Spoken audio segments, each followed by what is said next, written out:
Hi, I'm Connor from JCC Lighting, and today I'm going to show you how to pair our RGBW strip with our controllers. First, we're going to supply the power to the LEDs just so we know they're working.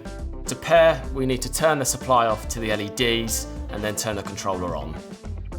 The next step in the process is to turn the power back on to the LEDs. Next, we're going to push and hold 1 for 2 to 8 seconds, and the lights will then flash 3 times white to let you know that it's done. As you can see, the strip is now flashing in sequence red, green and blue.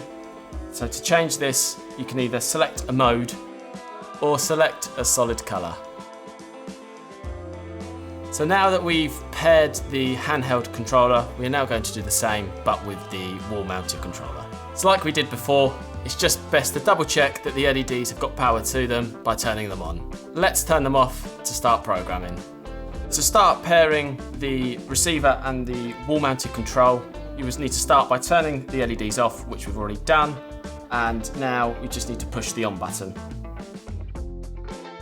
Now we've pushed the on button, it's time to turn the power on to the LEDs. To connect the receiver to the wall-mounted controller, all you have to do is simply push and hold 1 for 2 to 8 seconds and the white LEDs will flash 3 times.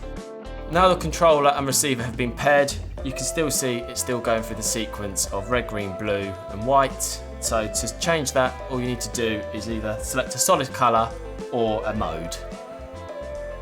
So that's how you program our RGBW strip with our controllers.